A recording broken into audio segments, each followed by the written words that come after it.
자, 이번 시간에는 치수기 파는 방법에 대해서 알아보도록 하겠습니다. 제가 여기다가 화면에다가 사각형을 좀 그릴 거예요. 렉탱글 골뱅이 20,20 카피, 다시 한번 카피, 다시 한번 또 카피. 이번엔 카피 안에 있는 어레이. 자, 한 4개 정도. 자, 요렇게 한번 그려보시죠. 자,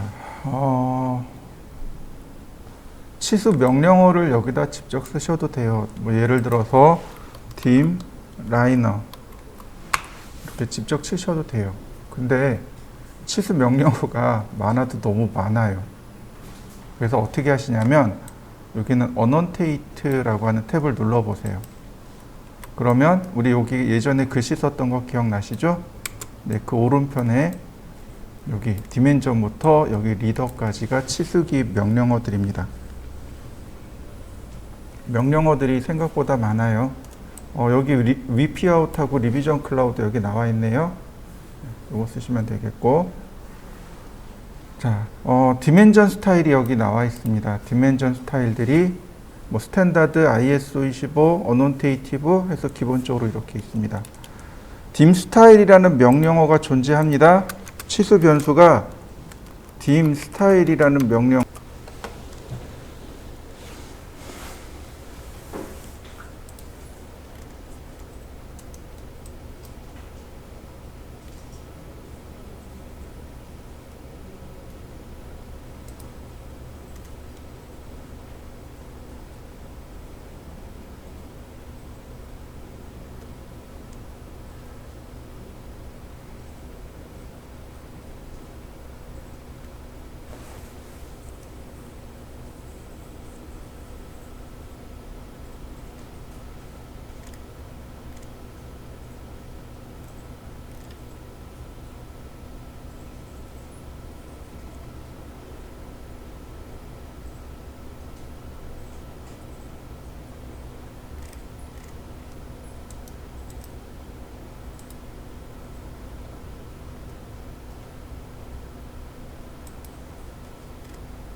자, 다시 보시죠. 이번엔 제가 여기다가 라인을 그리겠습니다. 라인 이렇게 대각선으로 잘랐어요. 트림. 자, 라이너 클릭하고 클릭하고. 어떤가요? 수평선 나오나요? 다시 봅니다. 아직 클릭하지 않았어요. 근데 제가 마우스를 왼쪽으로 빼니까 어떻게 돼요? 마우스의 움직임에 따라서 수평선과 수직 치수선이 만들어집니다. 호리젠탈 그리고 버티컬 치수가 마우스의 위치에 따라서 이와 같이 정해집니다. 자, 한번 해보실까요? 딥라이너. 자, 첫 번째 보조선, 두 번째 보조선. 그 다음에 제가 이렇게 셋으로 자른다 그랬습니다. 문자에 관련된 거 3개, 치수선에 관련된 거 3개. 자, 그 중에 보시면 m텍스트하고 텍스트가 있어요. 치수 문자를 여러 줄 쓰기 할 것이냐, 한 줄 쓰기 할 것이냐 이 얘기입니다. m텍스트를 누르게 되면 이렇게 여기가 바뀌게 됩니다. 그래서 여기다가 내용을 바꿀 수 있어요.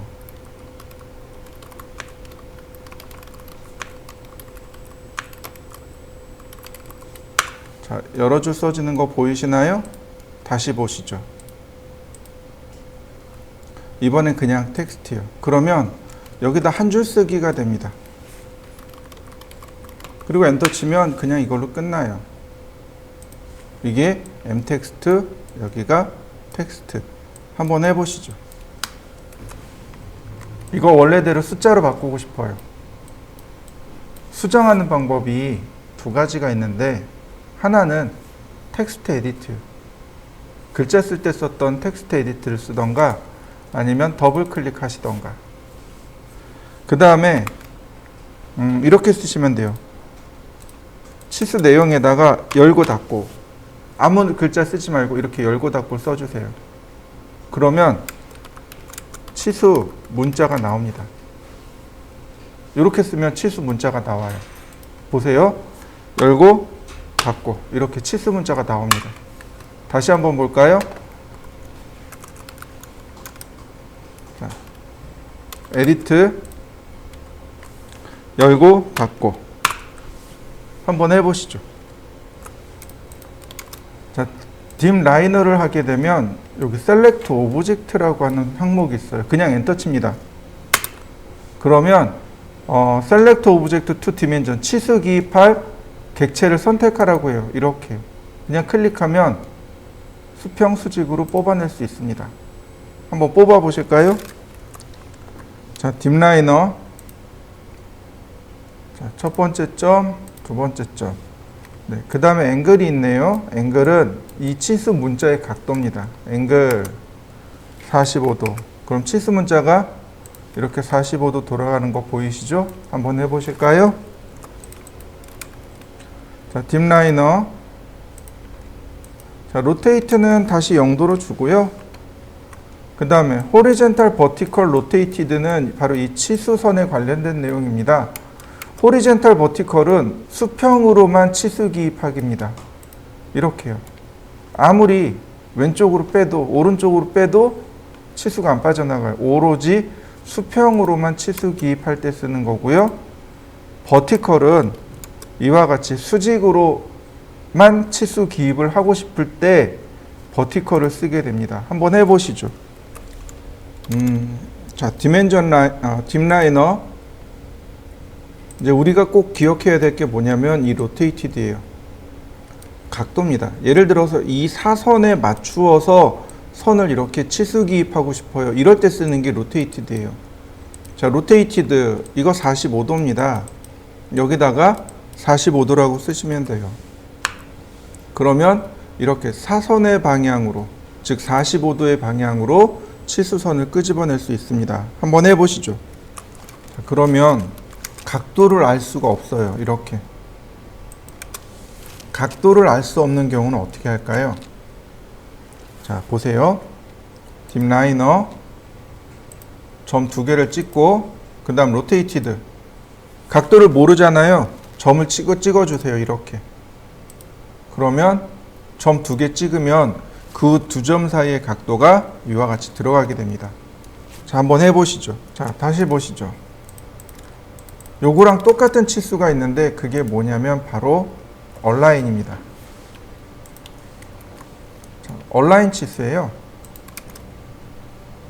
자, 얼라인이 딥 라이너의 로테이티드가 떨어져 나간 치수입니다. 점 두 개를 찍으면 이와 같이, 다시 점 두 개를 찍으면 이와 같이 기울어진 부분에 대한 치수 기입을 할 수 있도록 도와줍니다. 자, 한번 해보실까요? 자, 근데 얘는 다시 보세요. 기울어진 부분만 나오잖아요. 자, 딥 라이너는 어떻게 돼요? 수평, 수직, 로테이트드 45도 세 가지가 나오죠. 그런데 얼라인은 어떻게 돼요? 무조건 사선입니다. 여기에 로테이티드가 없어요. 호리젠탈 버티컬이 없습니다. 그래서 만약에 내가 수평 치수를 넣고 싶어요. 그러면 이런 건 수평 치수가 돼요. 이런 건 수직 치수가 됩니다. 왜냐하면 수평으로 기울어진 거고 수직으로 기울어진 거니까. 그런데 이런 부분 같은 경우는 얼라인으로는 절대로 뽑아낼 수 없다는 거죠. 이럴 때는 명령어를 바꾸셔야 돼요. 이렇게요. 자, 이해되셨나요? 자, 한번 해보시죠. 자, 이번엔 앵귤러입니다. 앵귤러는 각도예요. 그러니까 선을 두 개를 이렇게 클릭하시면 각도가 나와요. 다만 반대 방향도 이렇게 나올 수 있다는 거죠. 앵귤러는 이렇게 네 방향으로 뽑아낼 수 있습니다. 아이고.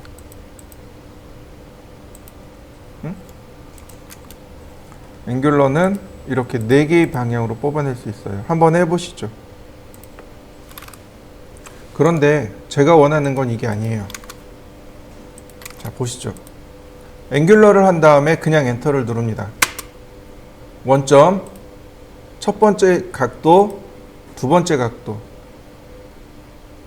그러면 45도 방향과 이렇게 315도 방향 두 개만 나오게 돼요. 다시 볼까요? 그냥 엔터, 원점, 첫 번째 각도, 두 번째 각도. 그러면 이와 같이 두 방향으로만 치수 기입을 뽑아낼 수 있습니다. 자, 한번 해보시죠. 앵귤러는 선에만 들어가는 게 아닙니다. 이렇게 아크에도 들어가요. 아크에도 들어갑니다. 그래서 눌러보면 각도가 이렇게 나와요. 예를 들어서 제가 라인을 이렇게 그렸습니다. 아크, 시작점, 중심점, 끝점. 자, 그 다음에 앵귤러. 그러면 이와 같이 각도에 대해서, 아니 원에 대해서 각도를 뽑아낼 수 있습니다. 자, 원에 대해서도 한번 해보시죠. 자, 이번엔 아크 랭슨입니다. 아크 랭스는 호의 길이입니다.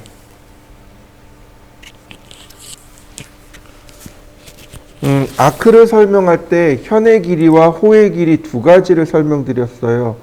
혹시 기억하시나요? 자, 이렇게요. 현의 길이는 이 끝에서 이 끝으로 가는 것, 이게 현의 길이라고 했습니다.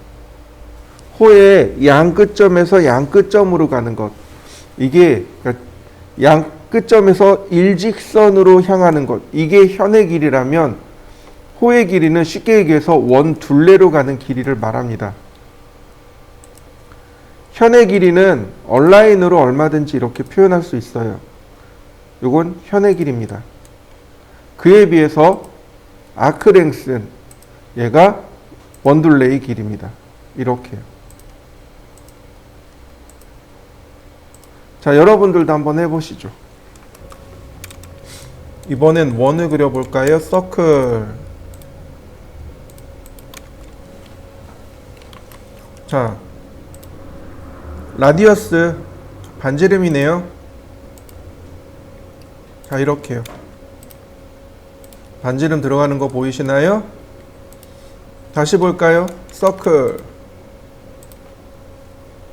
다이아메타 지름이네요. 자, 지름 보이시죠? 근데 지름 치수할 때 문제가 생겼네요. 여기 파이 기호가 나와야 돼요. 그죠? 그런데 네모나게 나왔습니다. 왜 그럴까요? 자, 한번 풀어보시죠. 반지름, 지름 치수를 해보는데 얘는 왜 그런지 요걸 풀어보세요. 정답은 조금 이따 알려드리겠습니다. 이거 답 가르쳐 드렸어요. 자, 지름 치수에서 이렇게 되는 이유는 스타일 때문에 그렇습니다. 스타일. 자, 스타일에 바로 여기. 제가 폰트를 지정할 때 규칙 몇 가지를 설명드렸습니다. 그 중에 특수 문자를 지원할 것이라고 하는 규칙을 하나 제가 설명드렸습니다. 여기 나와 있는 이 아리엘이라고 하는, 아리엘 맞나요? 네, 얘가 이 특수 문자를 지원 안 하는 겁니다. 이거 굴림으로 바꾸면 돼요. 굴림 또는 뭐 맑은 고딕. 자, 파이기호 나오는 거 보이시나요? 한번 바꿔보시죠. 원래 정확하게 이야기하면은요, 이 지름 치수하고 반지름 치수는 잘못 들어가 있는 거예요. 이게 잘못된 겁니다. 이게 잘못된 거예요. 지름 치수도 이렇게 들어가면 잘못된 겁니다. 이거 나중에 값을 다시 설명드리겠지만은 이게 잘못된 거예요. 딤 스타일에 보시면 빔 스타일에 보시면 여기 모디파이 값이 있습니다. 수정하기죠. 여기 피트에 가면 에로우로 놓으시면 돼요. 이 값을 화살표 기준으로 놓으시면 얘네들이 이렇게 싹 변합니다. 이렇게 돼야 돼요.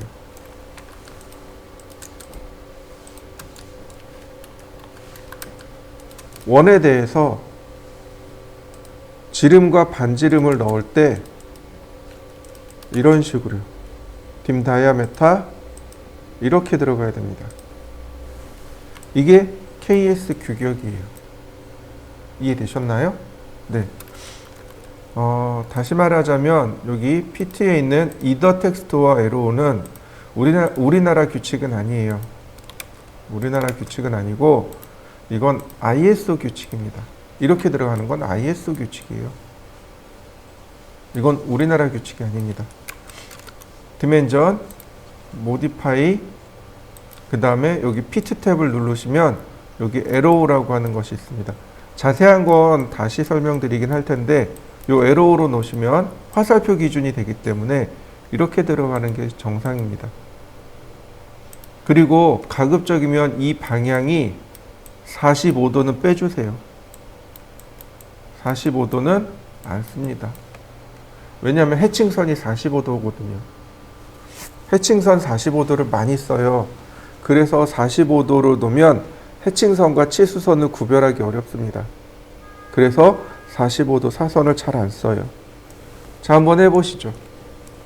자, 또 다음에 보실까요? 자, 일단 여기까지 했습니다. 그러면 이제 이렇게 한번 해보죠. 자, 라이너입니다. 제가 이렇게 수평으로 치수를 뽑아냈습니다. 제가 원하는 치수는 이렇게 치수가 들어가길 원해요. 치수선이 일렬로 쭉 연속해서 이렇게 치수가 들어가길 원합니다. 자, 치수가 어떻게 되어 있나요? 연속해서 치수가 들어가죠. 그리고 그래서 이걸 뭐라고 부르냐면 여기 continue라고 합니다. continuous라고 해요. dim continuous, 이게 연속 치수라고 하는 겁니다. 근데 연속 치수가 보면 자, 이렇게 여기가 첫 번째 보조선이면 여기가 두 번째 보조선이란 말이죠. 두 번째 보조선에서 치수가 이렇게 나갑니다. 여기 다시 두 번째 보조선이죠. 이렇게요.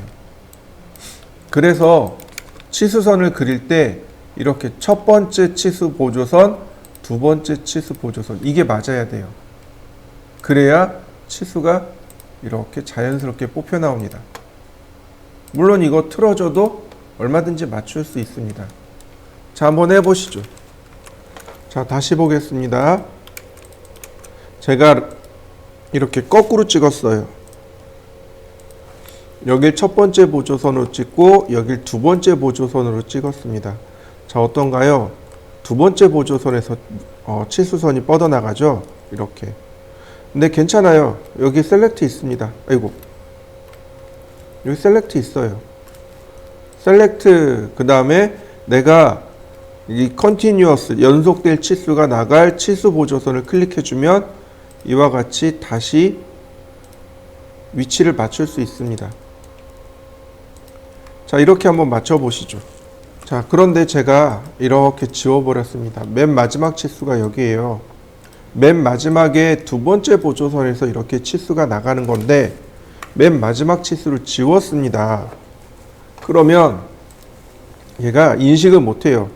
맨 마지막 치수가 없기 때문에 Select Continue Dimension, 즉 연속 치수를 할 치수를 선택해 달라고 뜹니다. 이런 식으로요. 그래서 우리가 얼마든지 작업할 수 있는 이유는 바로 얘 때문에 그렇습니다. 엔터 치고 그 다음에 원하는 치수를 이렇게 뽑아내는 거죠. 이런 식으로. 자, 얼마든지 이와 같이 치수 기입을 이렇게 뽑아낼 수 있어요. 네, 원도 되고 각도도 되고. 자, 한번 해보실까요? 자, 그에 비해서 베이스 라인은 이런 겁니다. 치수가 이런 식으로 커지는 거예요. 이렇게 커지는 겁니다. 이런 식으로 치수가 커지는 걸 베이스 라인이라고 해요. 왜 베이스라인이냐면 여기가 기준이 되는 거죠. 치수선 하나가 기준이 돼서 치수선이 계속 이렇게 커져 나가는 것. 이걸 베이스라인이라고 해요. 자, 베이스라인은 첫 번째 치수 보조선이 기준입니다. 자, 그러면 다시 한번 볼까요? 첫 번째 치수 보조선, 두 번째 치수 보조선. 자, 베이스라인. 자, 어떤가요? 치수선이 쭉 커져 나가는 거 보이시나요? 자, 한번 해보시죠. 똑같아요. 사용하는 방법이. 예를 들어서 제가 라이너를 이렇게 거꾸로 그렸습니다. 그럼 베이스라인이 여기가 기준이 된단 말이죠. 역시 셀렉트를 이용해서 다시 지정해 주시면 돼요. 또한 기존의 내용이 지워졌습니다. 그러면 베이스라인 명령어를 모른단 말이죠. 다시 지정해 주면 돼요. 자, 한번 해보실까요? 자, 근데 문제가 있어요. 너무 가까워요.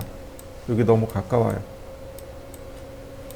이거 조절하는 방법이 두 가지가 있습니다. 자, 첫 번째는 여기 dimSpace라는 이 값으로 조절합니다. 두 번째는 디멘전 스타일로 조절을 해요. 디멘전 스타일에 modify라는 항목을 누르시면 돼요.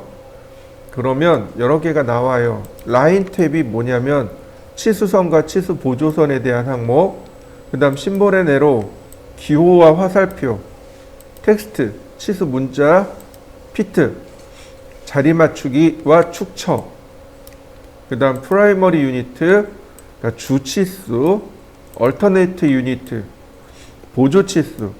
뭐냐면 우리가 미리로 작업했는데 인치로 보낼 경우가 있어요. 이럴 때는 미리와 인치를 같이 표기해 줘야 됩니다. 그럴 때 얼터네이트를 쓰면 돼요. 그 다음 톨러런스, 치수 공차, 이렇게 됩니다. 자, 그 중에 라인 탭에 가면 바로 여기 있는 요 값, 베이스 라인 스페이싱. 네, 기준선 치수 간격입니다. 이게 이 간격으로 조절하는 거예요. 자, 예를 들어서 제가 얘를 8로 놨습니다. 보통 작게 쓰면 6mm, 크게 쓰면 10mm 정도 써요. 시험 볼 때 10mm 주시면 돼요. 자, 오케이. 안 변했네요. 자, 지우고 다시 봅니다. 베이스라인. 간격 넓어진 거 보이시나요? 자, 한번 해보시죠. 자, 두 번째 방법입니다. dimSpace.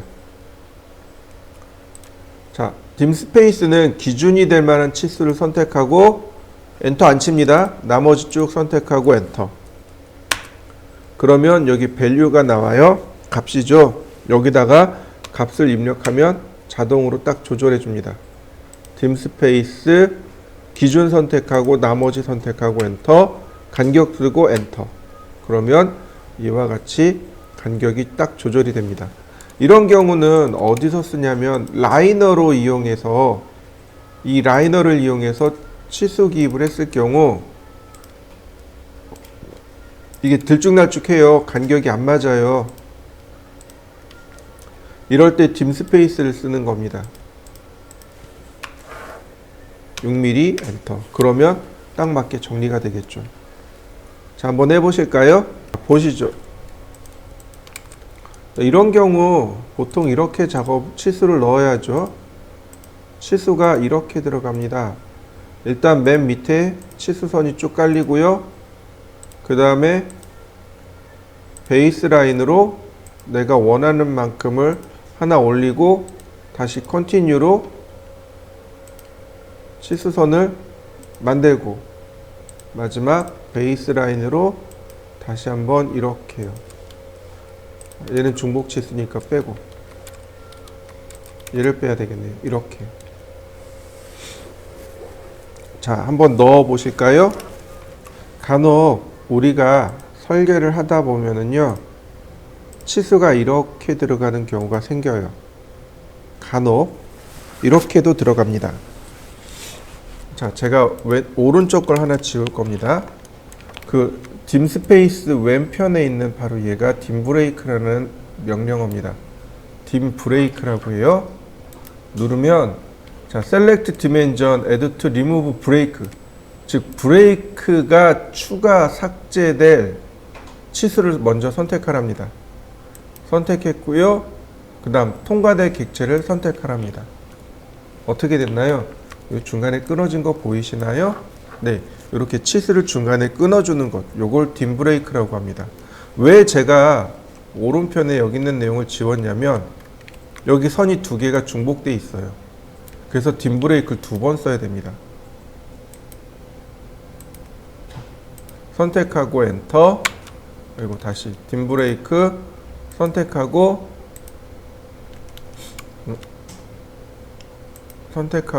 엔터.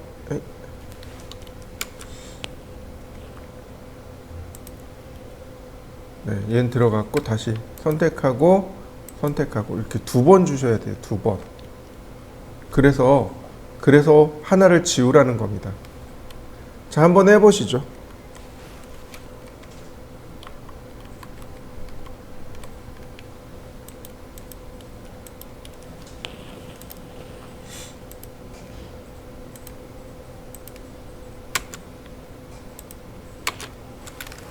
다시 보세요. 딤 브레이크.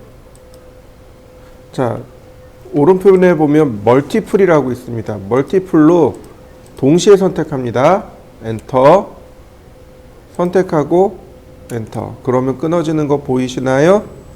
네, 요게 딤 브레이크입니다. 자, 한번 해보시죠. 자, 이번엔 조그에 대해서 설명하도록 하겠습니다. 자, 아크가 이렇게 있어요. 제가 정말 아크를 이렇게 조심스럽게 그렸는데요. 얘가 호인지 아닌지만큼. 자, 조그드 그러면 이렇게 나옵니다. 조그드란다. 자, 라디어스 하면 치수가 이렇게 나와요. 보이시나요? 사실 이렇게 멀리 있어요. 이렇게. 이런 경우 반지름이 멀리 있어서, 너무 멀리 있어서 도면에 안 들어가는 거예요. 도면은 요만큼만 있으면 되거든요. 그런데 어떻게 돼요? 너무 멀리 있죠? 이런 경우 설계자가 임의대로 중심점을 땡겨올 수 있습니다. 그게 딤 조그드예요.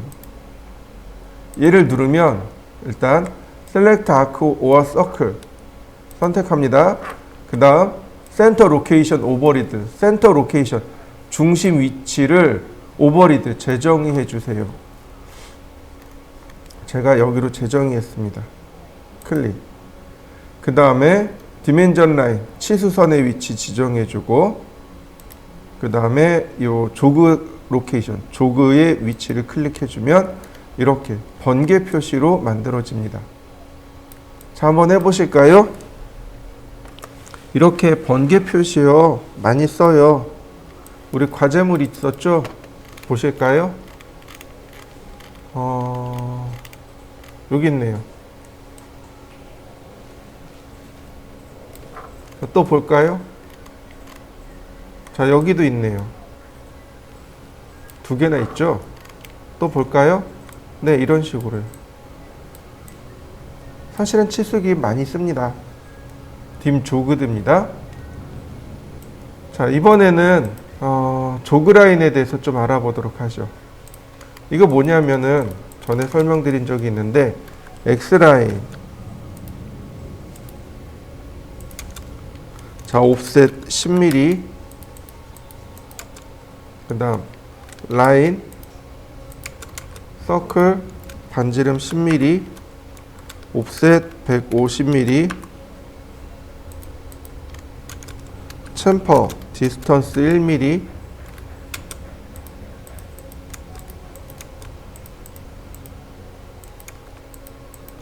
라인 연결해주고요. 제가 전에 이거에 대해서 설명한 적이 있었어요. 아크, 시작점, 끝점, 접선 방향, 미러,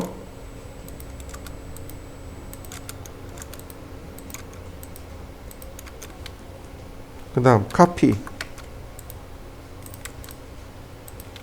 이레이즈, 트림.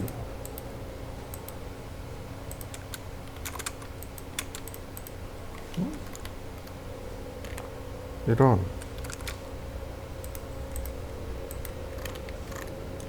안 붙었네. 트림. 응? 아, 얘가 안 붙었구나. 자, 이렇게요. 얘는 중심선이었죠. 자, 기억나시나요? 요거 그렸던 거? 아크 명령어로. 이게 무슨 뜻이에요? 여기서부터 여기까지가 너무 길어서 도면에 표현이 안 돼요. 설계자가 이만큼을 잘라서 이어 붙였습니다. 이런 뜻이라고 그랬죠. 이럴 때도 조그라인을 써야 됩니다. 이런 식으로요. 선의 길이를 쓰고 내용은 바꿉니다.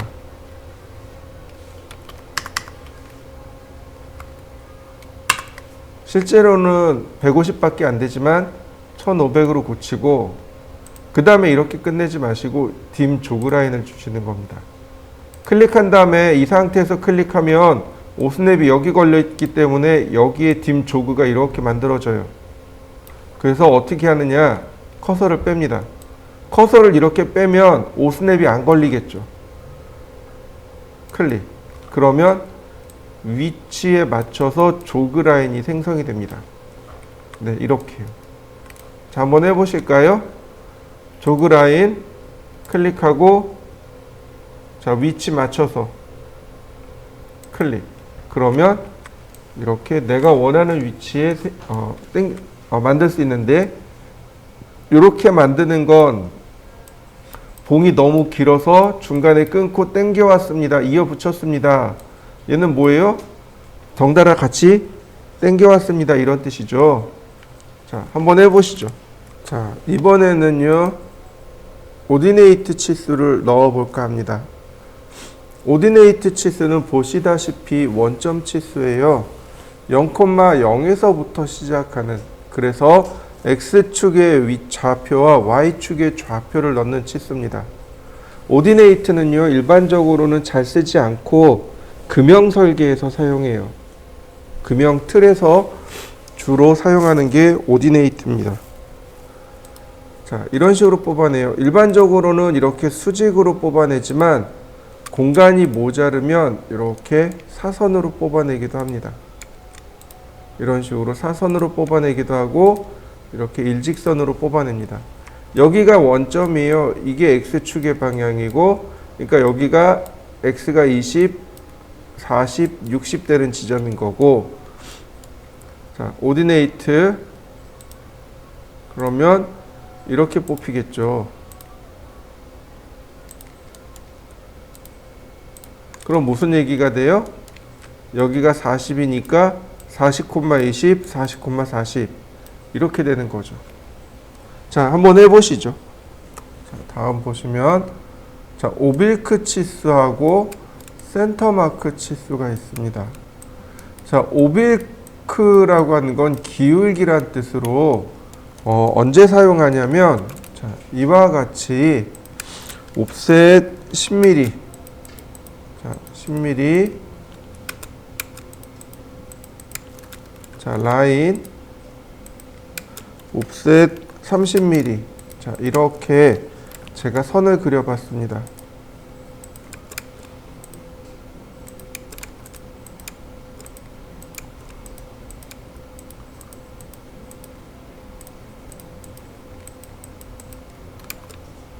자, 얘는 중심선이 되겠고요.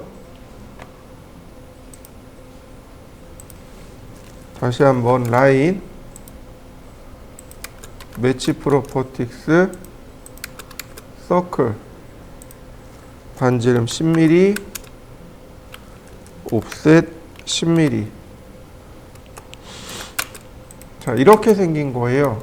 이거 로테이트 하면 이해가 조금 더 빨라요. 자, 어떻게 생겼는지 이해되시나요? 원뿔입니다. 원뿔.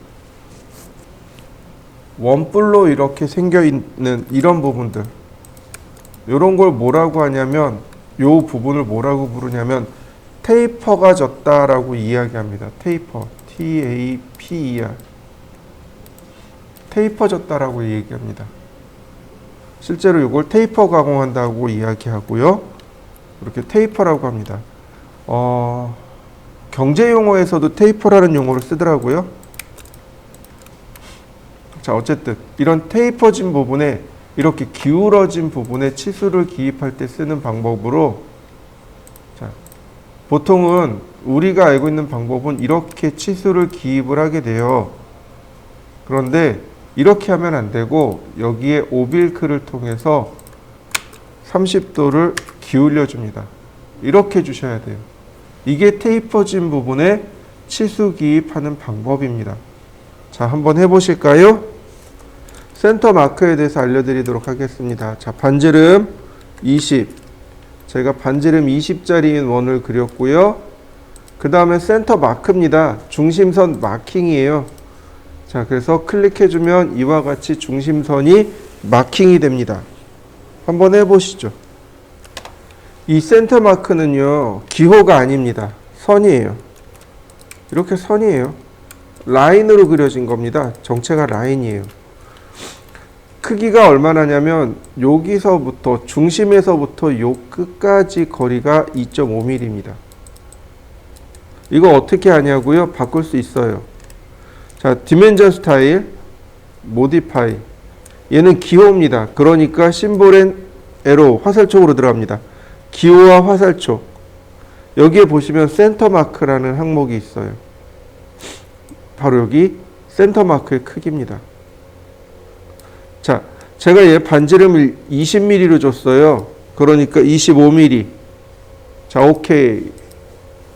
센터 마크. 자, 그러면 금방 마킹이 되는 거 보이시나요? 자, 한번 해보실까요?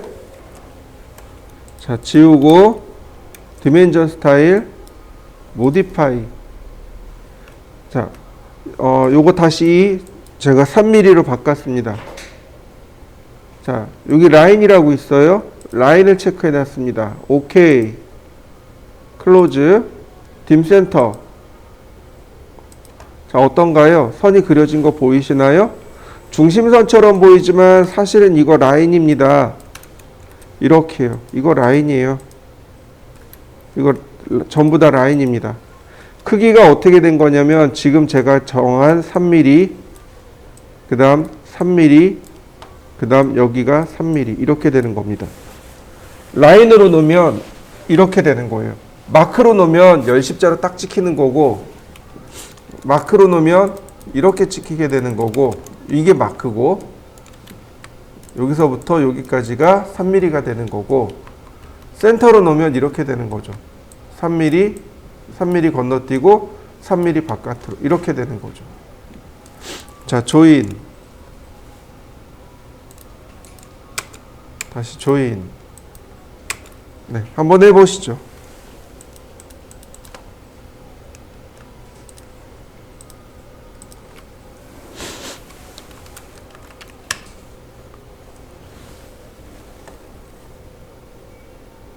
자, 마지막으로, 아니지. 자, 마지막으로 여기 톨러런스, 공차에 대해서 설명하도록 하겠습니다. 공차라고 하는 말이 있습니다. 이게 무슨 뜻이냐면 허용치를 뜻합니다. 공차, 다시 말하면 허용하다라는 뜻입니다. 허용 범위를 지정하는 것, 이걸 공차라고 합니다. 100mm를 기준으로 해서 플러스로 얼마 허용하고 마이너스로 얼마 허용하고, 이게 공차예요. 이렇게 보시면 더 좋습니다. 여러분들이 이제 핸드폰 케이스를 개발을 해서 판매를 할 거예요. 그래서 핸드폰의 크기를 재보니까 100mm예요. 그래서 그 틀을 가지고 아침에 출근해서 냅다 딱 찍었어요. 100mm 나올까요? 안 나와요. 작게 나와요. 분명히 기계는 100mm인데 작게 나와요. 저녁에는 어떻게 나오는지 아세요? 크게 나와요. 왜냐하면 아침에는 출근했을 때 기계가 쉬고 있었잖아요. 그러니까 식은 거예요. 그래서 약간 작게 나와요. 근데 기계가 계속 움직이면 어떻게 돼요? 열받죠. 계속 열이 올라간단 말이죠. 그러니까 저녁이 되면 이 기계가 부품 자체가 팽창해가지고 저녁이 되면 크게 나와요. 그러면 생각을 해보시죠. 좀 과장을 좀 심하게 하자고요. 100mm를 기준으로 했는데 아침에 출근해서 기계를 뽑았더니 부품을 뽑았더니 0.5mm 작게 나왔어요. 그러니까 다시 말하면 99.5mm가 나왔어요. 그 다음 그리고 이제 계속 돌리다 보니까 열받죠. 저녁쯤 되니까 100.5mm가 나왔어요. 즉 오차 범위가 얼마 같은 거예요? 플러스 100mm를 기준으로 해서 플러스 마이너스 0.5mm죠. 1mm 오차가 생겼네요. 자, 어떤가요? 99.5mm 잘 들어갈까요? 완전 빡빡하겠죠. 그죠? 100.5mm는 어때요? 물론 크게 문제를 일으킬 것 같진 않지만 그래도 아무래도 헐거울 것 같아요. 그죠? 그렇다면 설계자는 이걸 제한을 둬야 돼요. 여기다 제한을 딱 둡니다. 이런 식으로요. 그래도 0.2mm는 내가 봐줄 수 있어. 99.8mm까지는 내가 봐줄 수 있어. 근데 99.7mm나 뭐 99.6mm 나오면 이건 못 쓰는 거예요. 못 쓰는 제품. 그 다음에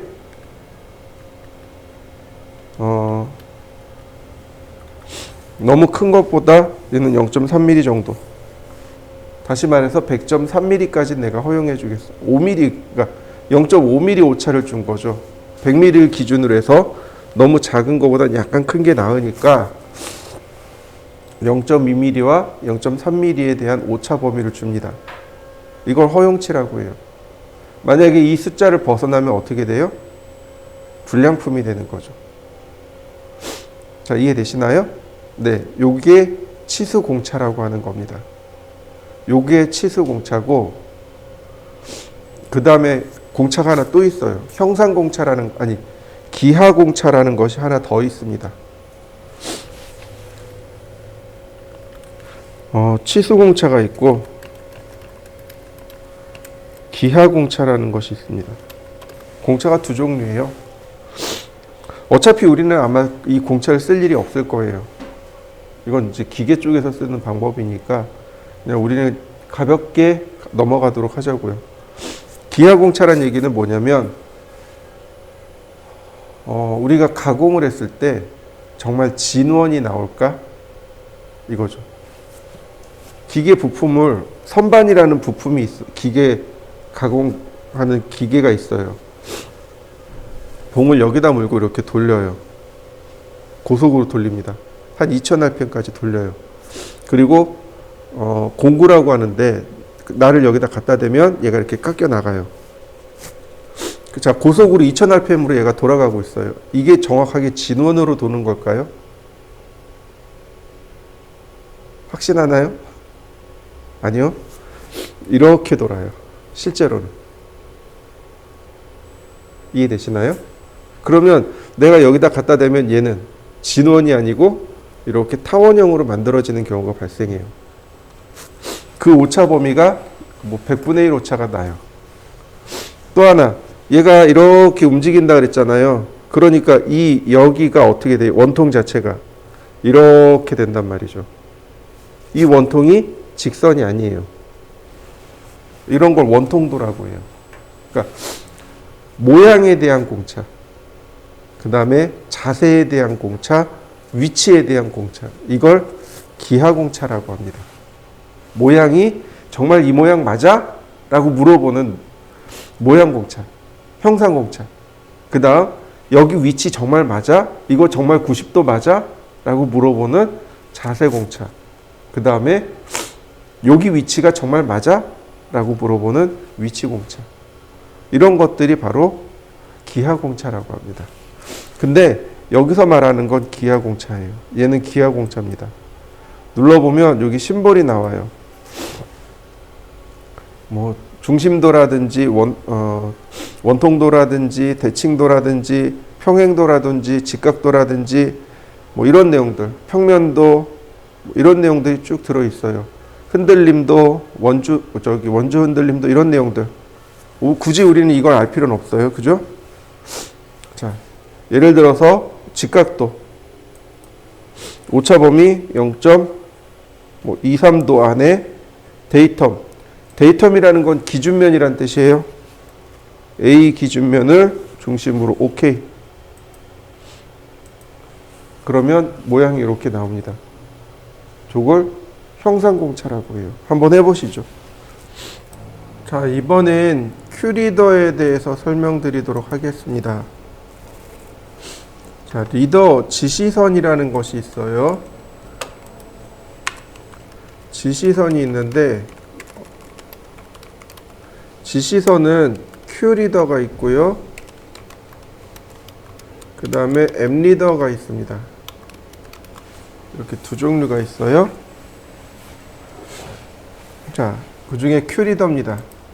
리더, 그러면 퍼스트 리더 포인트, 즉 리더 시작점이죠. 시작점 클릭해 주고요. 그 다음에 쭉 뺍니다. 그러면 선이 나오죠. 넥스트 포인트, 넥스트 포인트. 그 다음에 텍스트 위드, 장평이죠. 엔터. 그 다음에 첫 번째 줄, 어넌테이션 텍스트, 즉 주석의 첫 번째 줄을 입력하라고 하는데 하지 마시고 엔터 한 번 더 쳐주세요. 그러면 이와 같이 깜빡깜빡합니다.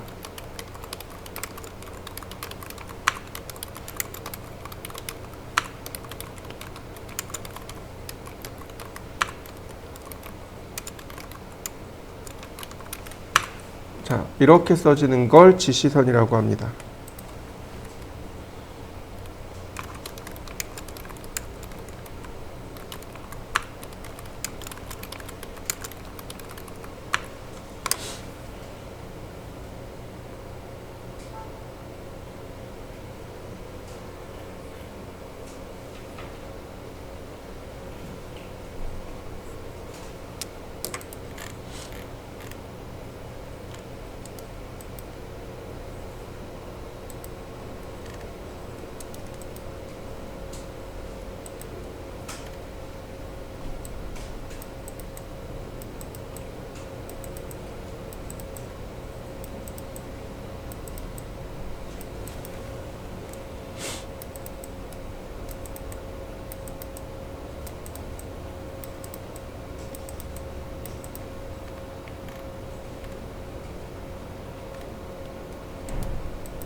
자, 다시 볼까요?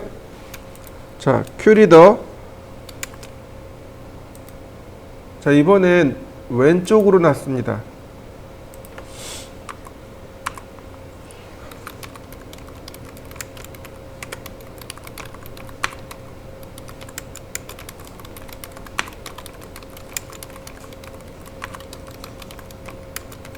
자, 어떤가요?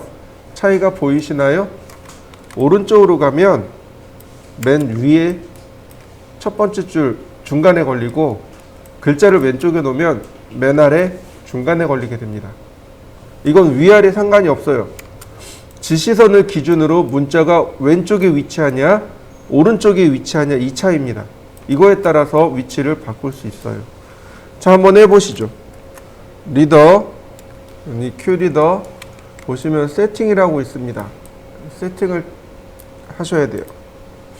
눌러보시면 여기 어넌테이션, 주석의 유형이 글씨인지 카피인지 아니면 공차인지 블록인지 여러 가지를 결정할 수 있고요. 어태치먼트, 얘는 텍스트일 때만 나옵니다. 바로 여기 있네요. 텍스트 온 레프트 사이드, 글자가 왼쪽에 위치하면 미들 오브 바텀 라인, 바텀 라인의 미들. 텍스트 온 라이트 사이드, 미들 오브 탑 라인. 그래서 이걸 한쪽으로 이렇게 몰아줘야 될 필요성이 있고요. 자, 그 다음에 리더 라인 앤 에로.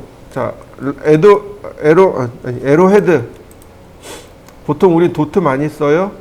그러니까 도트로 놓습니다. 오케이. 자, 그리고 클릭해 보죠.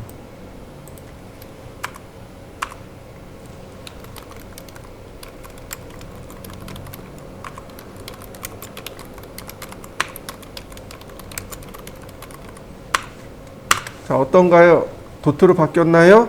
자, 한번 바꿔보시죠. 자, 리더, 그리고 리더, 세팅. 자, 이번엔 스플라인이요. 여기 리더 라인이 스플라인입니다. 그리고 보시면 넘버 오브 포인트가 있어요. 한 번, 두 번, 세 번 찍었네요. 근데 세 번으로 고정돼 있어서 그렇습니다. 네 번으로 고치겠습니다. 그럼 네 번까지 찍을 수 있어요. 클릭하고 클릭하고 클릭하고.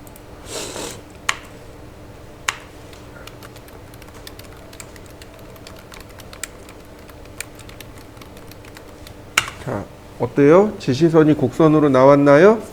자, 한번 해보실까요? 큐리더,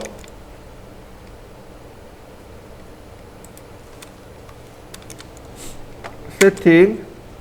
자, 다시 스트레이트에 대번으로 바꿔 놓습니다.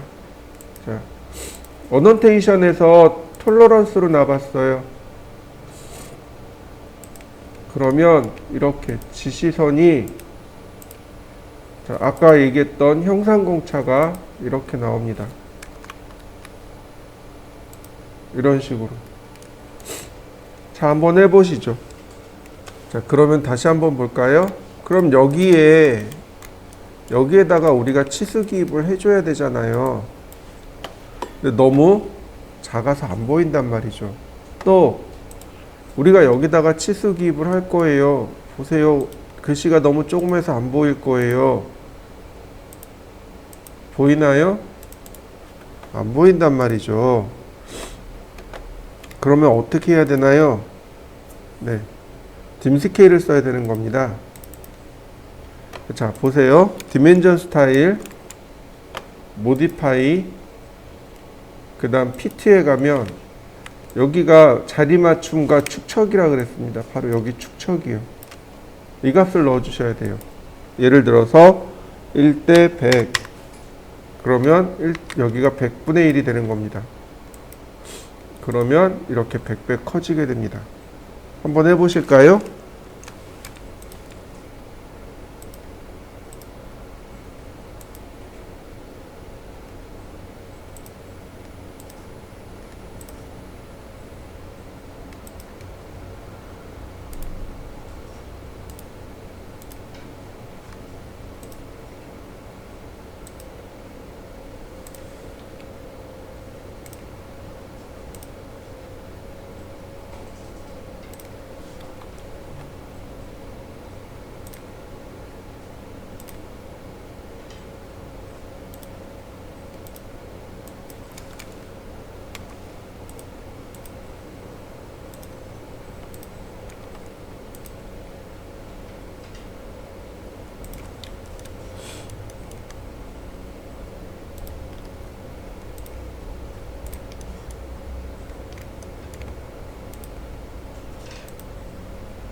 자, 저도 이렇게 해봤습니다.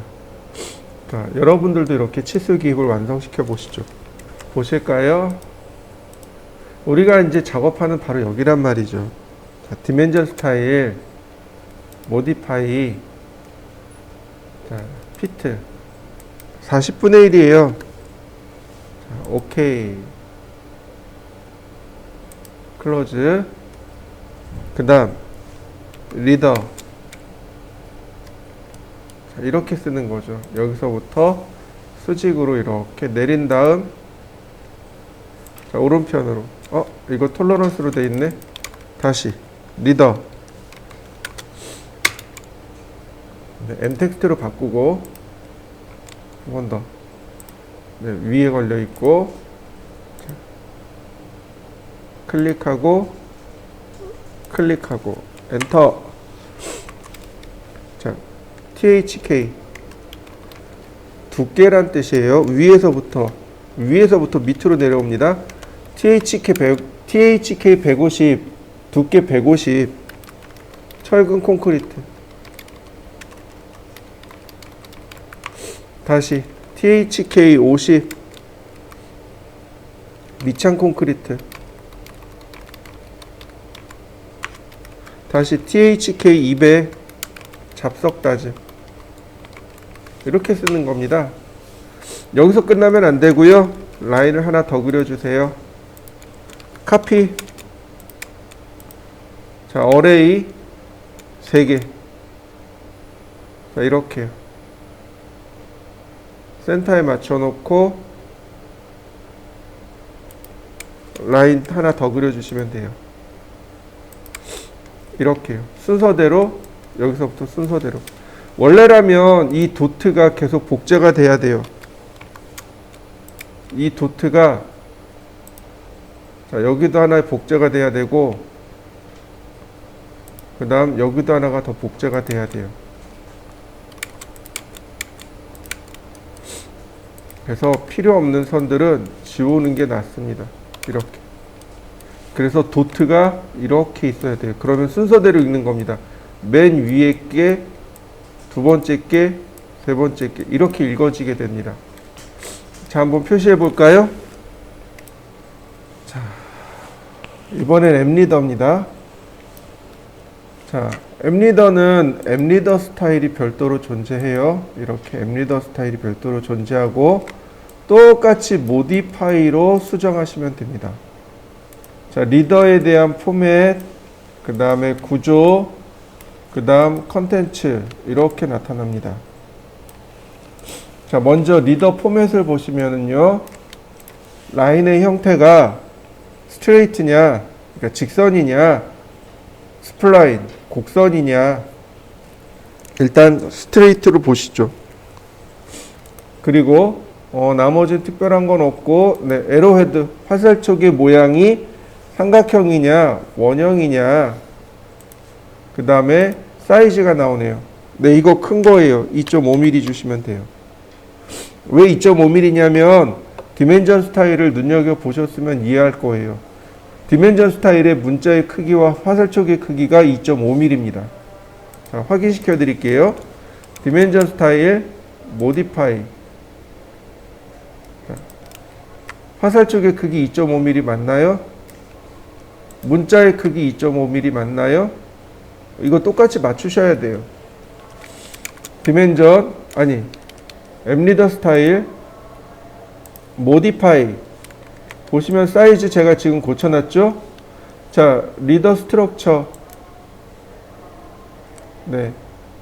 그 다음에 컨텐츠에 보시면 텍스테이트가 4로 돼 있죠? 이것도 2.5로 바꿔야 돼요. 자, 다시 리더 포맷에서는 바로 요것만 바꾸면 돼요. 지시선의 모양이 직선이냐 곡선이냐, 그 다음에 화살촉의 모양은 무엇인가, 그 다음에 화살촉의 크기는 얼마만한 것인가, 그 다음 리더 스트럭처. 여기 보시면 맥시멈 리더 포인트라고 나옵니다. 아까도 나왔었어요. 이게 3번이었습니다. 근데 엠리더는 한 번 적어요. 한 번 적습니다. 여기 요 화살표 부분 있죠. 지금 제가 동그라미 친 요 부분. 여기를 랜딩이라고 부르는데 앱리더는 이 랜딩을 하나로 칩니다. 여기 안 찍어요. 그래서 하나, 둘, 두 번으로 끝나버려요. 요거 체크하시면 되겠고, 제일 중요한 건 바로 얘예요.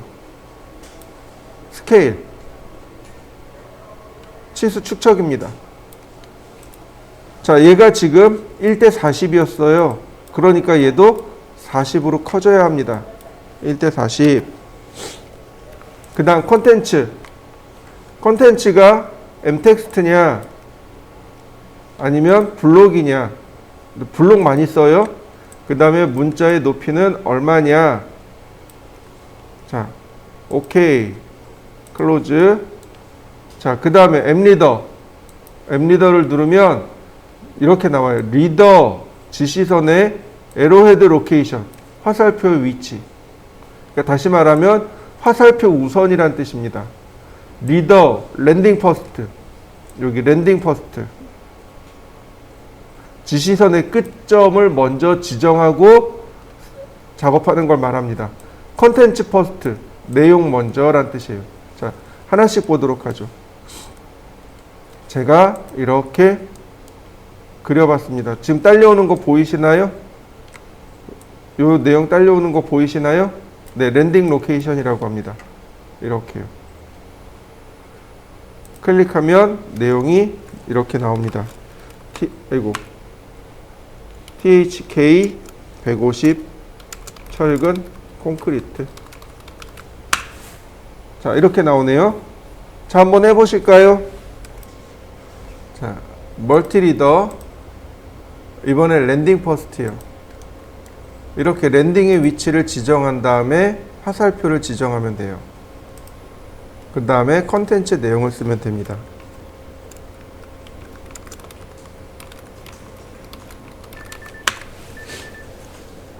자, 다음 보시고, 자, 요거까지만 하도록 하죠. 자, 컨텐츠 퍼스트, 내용 먼저란 뜻이죠. 자, 내용을 이렇게 지정하고,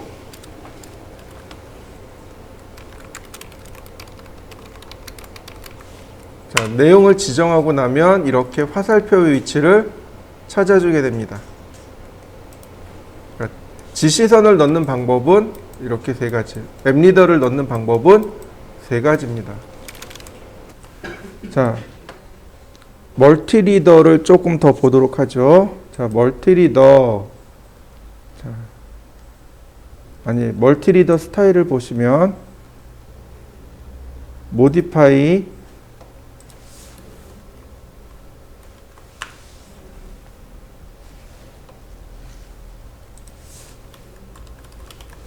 그 다음에 컨텐츠 가면 여기 블록이라고 하는 것이 있습니다. 블록을 보시면 우리가 이런 것들 많이 써요. 이 기호들을 많이 씁니다. 자, 그 중에 트라이앵글 볼까요? 자, 트라이앵글을 쓰고, 자, 오케이. 클로즈. 자, 앱리더. 그러면 이렇게 트라이앵글이 나와요. 이때 트라이앵글 안에 들어가는 글자를 여기다 써주면 됩니다. 이런 식으로. 자, 한번 해보실까요? 이거 어트리뷰트 에디트 우리 지난 시간에 했던 내용입니다. 한번 해보시죠. 그 다음 컨트롤 1키를 누르면 속성창이 이렇게 나올 겁니다. 우리 이제 이런 속성창을 많이 사용하는데요. 선택해보면 이렇게 제너럴 일반적인 거, 리더 지시선, 블록 내용 이렇게 나옵니다. 자, 이때 리더가 스트레이트죠. 얘는 스트레이트가 아닙니다. 없습니다. 이 트라이앵글은 누구랑 함께 쓰냐면 얘랑 같이 써요. 우리 어저께 공부한 리비전 클라우드요. 자, 리비전 클라우드 아크랭스 얼마로 할까요?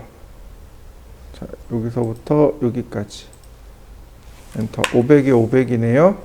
자, 프리핸드 스타일은 캘리그라피 이렇게요.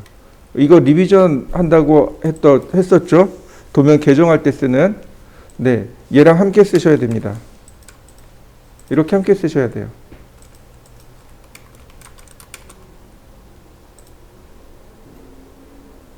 이렇게요. 이 부분의 리비전, 도면 개정을 첫 번째 했습니다. 만약에 여기다가 또 이렇게 하고 삼각형 2번, 여기가 두 번째 개정한 데입니다. 이렇게. 그래서 요 리비전 클라우드와 얘와 함께 써야 됩니다. 한번 만들어 보시죠. 자, 다시 또 볼까요? 앱리더 스타일. 모디파이. 트라이앵글 말고도 이런 디테일 셀아웃도 많이 사용합니다. 디테일 셀아웃도 지시선이 없이 많이 써요. 이렇게 넌으로 놓으시면 지시선이 안 나옵니다. 클로즈 리더. 그러면 얘 두 개 물어봐요. 자, 이렇게요. WW 1번. 무슨 뜻일까요? WW. 우드, 윈도우. SS라고 쓰면, SW라고 쓰면 스틸 윈도우. 무슨 뜻인지 이해되시나요?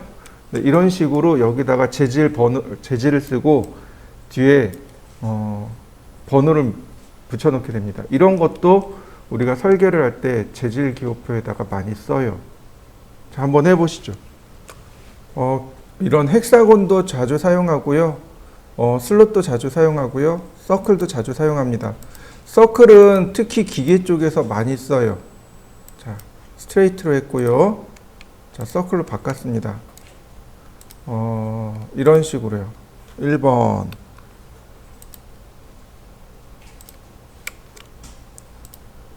2번. 3번. 이렇게요. 그러면 여기 있는 부품이 1번, 여기 있는 부품이 2번 부품, 여기 있는 부품이 3번 부품, 이런 의미가 됩니다. 자, 한번 이렇게 그려보실까요? 자, 오른쪽 여기 아이콘이 4개가 쭈루룩 있는데 보시면 Add Reader, Remove Reader라는 것이 있습니다. Add Reader는 지시선 추가예요. 이렇게 지시선을 얼마든지 추가해 줄 수 있습니다. 왜냐면 여기에 부품이 또 있을 수 있거든요. 1번 부품이 또 있을 수 있거든요. 그래서 리더를 얼마든지 이렇게 추가해 줄 수 있습니다. 그게 add 리더예요. 이런 식으로. 그에 비해서 remove 리더는 이렇게 만들어진 리더를 지울 때 쓰는 겁니다. 먼저 리더 지시선을 선택하고 제거할 지시선들을 하나씩 하나씩 눌러주시면 돼요. 그러면 삭제됩니다. 자, 여러분들도 한번 해보시죠.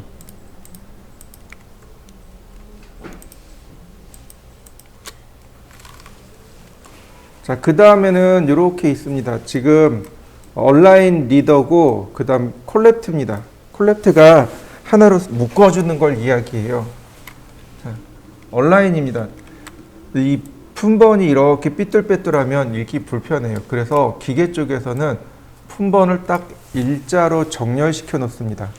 수평이든 수직이든 이렇게 딱 일자로 정렬시켜 놔요. 그래서 온라인을 이용해서 선택을 합니다. 온라인 쭉 선택하고 엔터. 이제 기준이 될 만한 치수 하나를 선택합니다. 누구를 기준으로 할 거냐. 기준을 선택하면 나머지가 이렇게 딸려옵니다. 이런 식으로. 자, 수직으로 딱 맞춰주면 어떤가요? 일렬로 쭉 정리가 됐나요? 자, 정리 한번 해보시죠. 이제 콜렉트. 콜렉트는 합치다란 뜻입니다. 지시선을 이렇게 하나로 합쳐주는 거예요. 하나로 합쳐줄 때 쓰는 게 콜렉트입니다. 왜냐면 이제 부품이 이렇게 하나로 뭉쳐지는 경우가 있죠. 우리 그거 아세이라고 하는데, 아세이가 이제 이렇게 품번 하나를 합칩니다. 자, 한번 해보시죠.